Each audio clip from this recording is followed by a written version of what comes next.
Alright guys, welcome back. As far as RAF chain, class change videos goes, this one shouldn't be too long because actually I've already done Prot and Ret. They've gone through the most significant changes. Holy really hasn't changed that much. We've got some nice new abilities and nice new talents to talk about. But overall, it's not that different, which if you like Holy Paladin Era is in TBC, but you just want a little bit of extra spice, then Holy Paladin in RAF will be for you. If you haven't seen the Prot video, the Ret video, or even all 3 Druid spec videos as well, feel free to go check those out. They're really detailed. I feel like they've got everything that you need to know about what changes for those specs. And the next ones up are going to be Shaman, which I'm going to try and get through all 3 specs by sort of Monday, Tuesday next week. Oh, actually, like and subscribe. Obviously, hit that subscribe button. Still trying to hit that 30k mark before Christmas. Can you help me get there?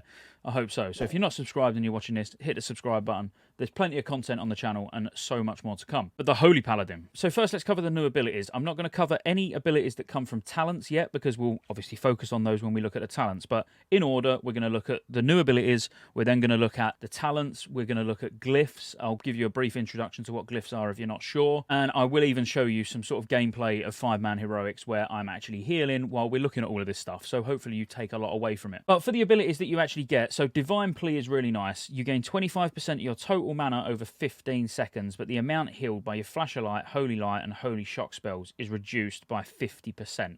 Now, 25% of your total mana, that's a quarter of your mana bar. It's really quite nice. And when you think about it, you're reducing your healing by 50%, but when are you going to use this ability? You're obviously going to use this ability when there's a lack of healing. It could be a phase change. It could be, if I was to give you an example, on Sapphiron, for example, in Nax, when it flies up, you've probably got a full 15 seconds of stood there doing practically nothing. That's when you can get your mana back. Or if you need to throw out a few flasher lights, but nothing too fancy. There's lots of ways to use this. You can even mitigate the amount of less healing you're going to do by even popping it with Avenging Wrath. I'm not suggesting that that's a good way to go, but if you're really struggling on mana and the healer, the raid's taking a lot of damage, you might want to pop both together. So yes, you're doing 50% less healing due to having Divine Plea up, but you're doing 20% more from Avenging Wrath. So it makes using Divine Plea at a time where you need to heal a little bit less punishing. Another big one is going to be Sacred Shield. Now, Sacred Shield will read differently in this tooltip, mainly because I've got it talented. Each time the target takes damage, they gain a Sacred Shield absorbing 600 damage. This without talents would ordinarily be 500, and it increases the Paladin's chance to critically hit with Flash of Light spells by 50% for up to 12 seconds. This lasts 30 seconds ordinarily, but due to talents is up to a minute, and also this synergizes really, really well with a talent that improves our Flash of Light crits as well. I've covered this in both the Prot and Ret video, so if you've seen both of those already, you might want to just skip forward just a minute, maybe a minute and a half, while I just really briefly explain the difference between hands and blessings now, because they've changed. So as you know, in TBC or in vanilla, if you've got a blessing on someone, let's say Blessing of Might, and then you put a Blessing of Protection on, as you know, that blessing would ordinarily go. So with Blessing of Wisdom, if I was to now Hand of Protection myself, I still keep the Blessing of Wisdom, and that's right, that's because I said Hand of Protection. There's certain things that were blessings that have now changed into hands, and certain things that were blessings that have now changed into a hand that's a cooldown, which is a big thing. So if we just quickly look at those, so Hand of Salvation used to be Blessing of Salvation, but now it's a cooldown with a 2-minute cooldown, and it places a hand on a party or raid member, basically reducing their threat by 20% over 10 seconds. We've also got Hand of Sacrifice, which you place on a party member, transferring 40% of the damage to you. It lasts 12 seconds or until the caster has transferred 100% their maximum health. And as you can appreciate, this will be really, really useful on tanks, even if you bubble sacrifice and things like that. There's a lot of ways you can use this, and it's basically giving a tank another personal cooldown. Like I've already shown you, Hand of Protection obviously also falls under that, and we've now got Hand of Reckoning, which as a Holy Paladin you're probably never going to use, but with Hand of Reckoning it's your single target taunt. Really more relevant for Prot, but yes, Paladins in Wrath of the Lich King do get a single target taunt for all specs. We could mention Shield of the Righteousness just because it's there. You're going to have it as this spec and you're going to be using a shield, more than likely, as a paladin, but probably rarely going to use it. But you slam the target with your shield, causing holy damage based on your block value plus an additional 520. So if for some reason you was up close and personal on a boss because you're hitting the boss trying to get Judgment of Wisdom to proc, so maybe you're just up there trying to get some mana back, you might want to throw in a Shield of Righteousness, but I wouldn't really recommend it. And then real quick, just how Seals and Judgments have changed as well. Again, mentioned in the Prot and Ret video, but Seals now last 30 minutes. And actually when you judge as well, it doesn't consume the seal. So like you can see, I've still got 4 minutes on there, but I'll just refresh it so we've now got 30. And then if I judge, you can see I've still got got 30 minutes, and I've now judged light. So you have 3 different judgments now. So you have Judgment of Light, which chance on hit has a chance to restore 2% of the max health. You've got the same, but Wisdom, chance to restore 2% max mana. And you've got Judgment of Justice, which limits their movement speed to normal movement speed and stops them from fleeing. So it doesn't matter what seal you're actually using. So as a healer, you're always going to use Seal of Wisdom, and you can judge any one of the 3. When it comes to spells, that's really all we need to talk about. The vast majority of everything for a Holy Paladin now is going to come from talents. There's a lot of revamped abilities or new abilities that you're going to be using, or new ways that they work, but most of it revolves around things like Sacred Shield and Beacon of Light. And Beacon of Light obviously comes from your talents. So let's jump into the talents and have a look. So if I just show you a side-by-side comparison, the talents have not changed an awful amount, and they really haven't, as in all the way down to your Divine Illumination, there's barely any changes. There's only things that have moved around or swapped trees. So if we look at the top here where we've got Spiritual Focus and Seals of the Pure, yes, there's been minor changes where Seals of the Pure now increases damage done by Seal of Vengeance as well, and Seal of Corruption, which I've not really spoke about because that's more relevant for which I've not really spoke about because that's more relevant for Ret and Prot. But all it's done is just moved up from the 2nd tier up to the 1st tier. You know, you've got Divine Intellect that's now moved up to the 1st tier. Healing Light is still there. Aura Mastery has changed. We'll talk about that in a minute. But ultimately, I'm going to skim over most of the talents until we get all the way down to Divine Illumination, because very little has changed. There's been, like I say, minor changes to things like Pure of Heart, where it reduces the duration of curse, disease, and poison effects by 15%. It's got 2 points that you can put in it for 30%, whereas on the old tree, it used to be 3 points and would only give 15%. So, first of all, let's talk about Aura Mastery. So, Aura Mastery used to just double your aura radius. I mean, the tooltip said by 40 yards, which is double. Instead, what it does now is causes your concentration aura to make all affected targets immune to silence and interrupt effects, and improves the effect of all other auras by 100%. So this can be super useful for many different situations. So using concentration to make the whole raid immune to silence for 6 seconds is lovely. And I'm sure there will be times where you use it for that, or in PvP, maybe you use it for that. But also with other auras, so the best ones that I use as an example is your resistance auras, for example. So if you're fighting a boss that requires, let's say, frost resistance, you can see here I've got 130 frost resist because I've got my frost resistance aura on. If I then pop Aura Mastery, you'll see that double to 260, which it goes from fair to good. So there'll be lots of times when Aura Mastery is used for various different effects. Even if you use it to double the armor from Dev Aura for some reason, if your tank's getting battered, I don't know. There's a lot of things you could do with it. You're just going to have to find out as you go along. Purifying Powers had a slight change, which I do think is probably worth talking about, because now it reduces your mana cost of your Cleanse, Purify, and Consecration spells by 5% and reduces the cooldown of Exorcism and Holy Wrath by 17%. Obviously, you can put 2 points in this, whereas what it actually used to do before was reduce the mana cost, but it would increase the crit strike of Exorcism and Holy Wrath. So now it means you can Exorcise and Holy Wrath more often, which is actually quite nice because you're not going to have a lot of mana problems as a Holy Paladin. I mean, where I could see it useful is like if you was making an offensive, I don't want to say a Scottejaye build, but almost an offensive healer spec, as in maybe for 2s in arena, or maybe just for 5-man heroics. It could be like you might be a die-hard holy player and you've got a pure PvE holy spec, and then you've got like a offensive PvE holy spec where, when you're going through heroics, let's face it, you never need to, once you've got decent 200 gear, you never need to drink, you're always on full mana, so actually being able to do some damage it'll be pretty fun. And like I say, outside of this, there's not really many changes. When we get down to this section of the tree, where if we compare it to TBC, we've still got Holy Shock. So Holy Shock's on a 6-second cooldown, where it used to be on a 15-second cooldown. That's quite a big deal, because once we get down to Infusion of Light, you'll see, that you want to be Holy Shocking quite frequently for the buffs. Light's Grace is exactly the same, Blessed Life is exactly the same. Holy Guidance is sort of just a single talent tier. You still get your Holy Guidance, but you also now get Sacred Cleansing, which is more of a PvP talent, but your Cleanse spell has a 10% chance to increase the target's resistance to disease, magic, and poison by 30% for 10 seconds. And then the final talent in TBC is Divine Illumination, which we've still got. 3-minute cooldown, reducing mana cost of all spells by 50% for 15 seconds. But we've also now got Judgments of the Pure, and this is one that you're going to be using regularly. So it increases the damage done by your Seal and Judgment spells by 25%, and your Judgment spells increase your casting and melee haste by 15%.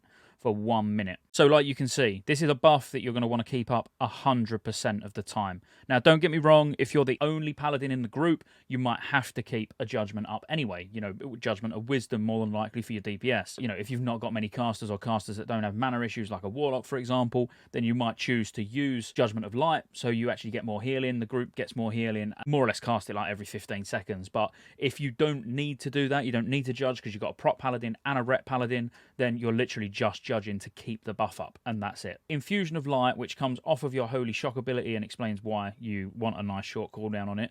Your Holy Shock critical hits reduce the cast time of your next flash of light by 1.5 seconds, so essentially making it instant cast, or it increases the critical strike chance of your next Holy Light by 20%. In addition, causes your flash of light to heal targets with Sacred Shield for an additional 100% over 12 seconds. That's right, 100%. So whatever you heal, it's going to, with a flash of light, as long as it's on the guy with the shield, Sacred Shield on, they're going to get that heal again, but as a hot. So keeping this hot rolling on the tank all the time can be a really good thing.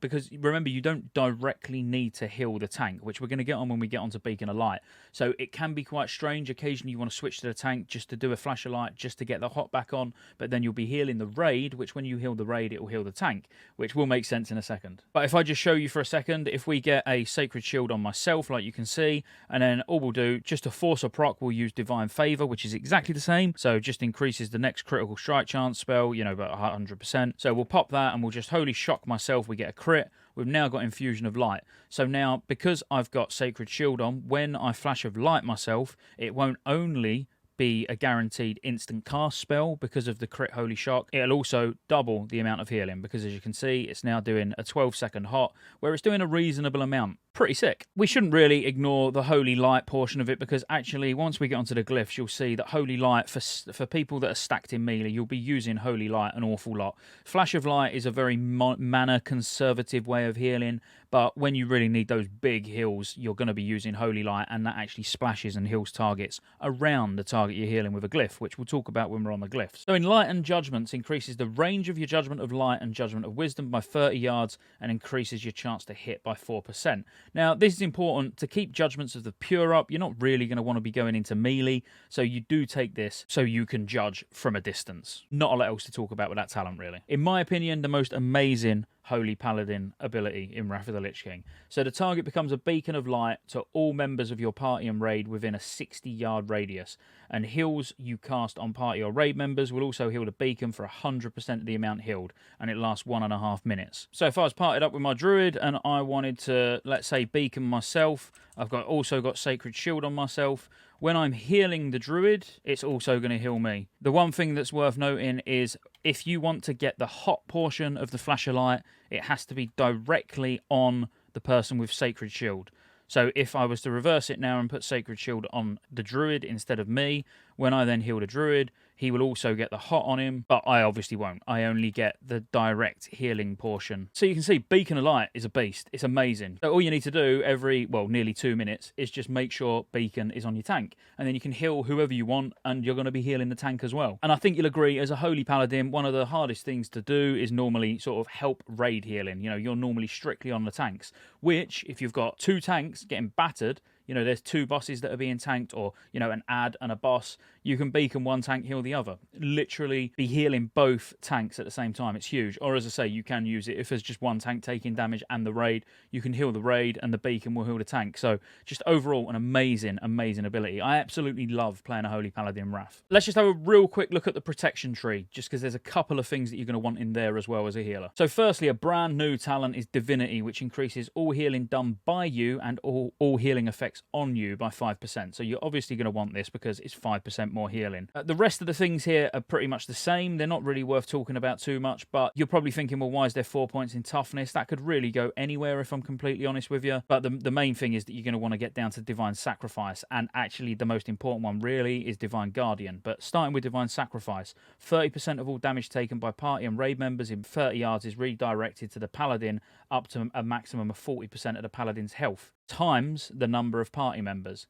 Damage which reduces the paladin below 20% health will break the effect. So again, a massive raid cooldown, which is really, really useful. And really, you want all of your Holy Paladins to be bringing Divine Sacrifice. On top of that, though, you get Divine Guardian, which when Divine Sacrifice is activated, your party and raid members within 30 yards take 20% reduced damage. So they're now not only redirecting damage to you, they're also taking a flat 20% damage reduction for 6 seconds. So a raid-wide cooldown, which is really strong. But as if it weren't strong enough, in addition, it increases the duration of your Sacred Shield by 100% and the amount absorbed by 20%. So this is what I was saying at the start. Where mine says it does 600 absorb damage, it's actually 500 if you've not got this talent. And where it says it does a minute, it actually would only do 30 seconds if you haven't got this talent. So in my opinion, this talent is mandatory as a Holy Paladin. But this isn't a guide, this is just what's changed. So take it with a pinch of salt, you might want to do something different. Now we've covered new abilities, we've covered talents, we've covered seals, judgments, hands.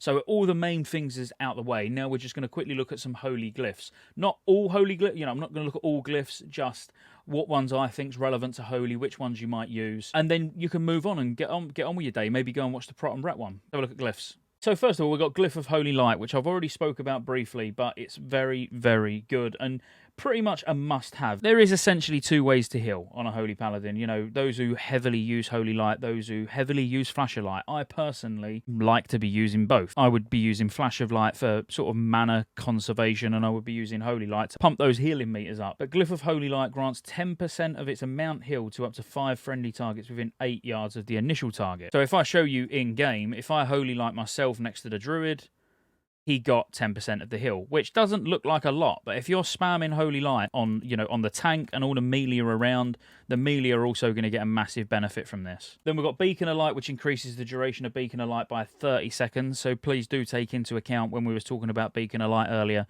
that was assuming that you had it glyphed. You've got Glyph of Seal of Wisdom, which reduces the cost of healing spells by 5% when Seal of Wisdom is active. Now, this is going to be an absolute must-have, because you're always going to have Seal of Wisdom active when you're healing, just to get the 5% reduction to the cost of your healing spells. There's also Glyph of Flash of Light, which is another possibility, which increases the critical strike chance of Flash of Light by 5%. I personally wouldn't replace Glyph of Holy Light for Glyph of Flash of Light. And then when it comes to minor glyphs, none of them are massively necessary, apart from, I would say, Glyph of Lay on Hands, which reduces the cooldown of Lay on Hands by 5 minutes, which will bring it down to like an 11-minute cooldown if you've also got it improved in the Holy Tree. So essentially, with an 11-minute cooldown, you can pretty much use it on every single fight. And then really, it's just blessing-related ones. So Blessing of Kings you can get, which reduces the mana cost of your Blessing of Kings by 50%. You can get Glyph of Blessing of Wisdom, which increases the duration of Blessing of Wisdom when cast on yourself. There's Glyph of Blessing of Might, which does exactly the same thing. Glyph of Sense Undead, which you do 1% more damage to undead targets when you've got Sense Undead on. Not that you're ever going to really use that as a healer, but you get what I mean. The minor glyphs are not amazing, other than Lay on Hands. As a healer, I think Lay on Hands, because you're taking it improved in the talents as well, being able to bring Lay on Hands down to an 11-minute cooldown is massive. But look, guys, that's about it. I don't feel like I've left anything out. Hopefully, I haven't left anything out important anyway. There are some changes to talents and stuff that we've just glossed over. If it's, a reduction in something by 5%, or it's gone from 3 points to 2 points, or, the minor things which are going to be fairly straightforward. But I should have covered all the major things. So if you did find this useful or you like the video, please do like the video. That helps out more than you know. And subscribe to the channel, and let's get this channel to 30k before Christmas. Till the next one, peace out.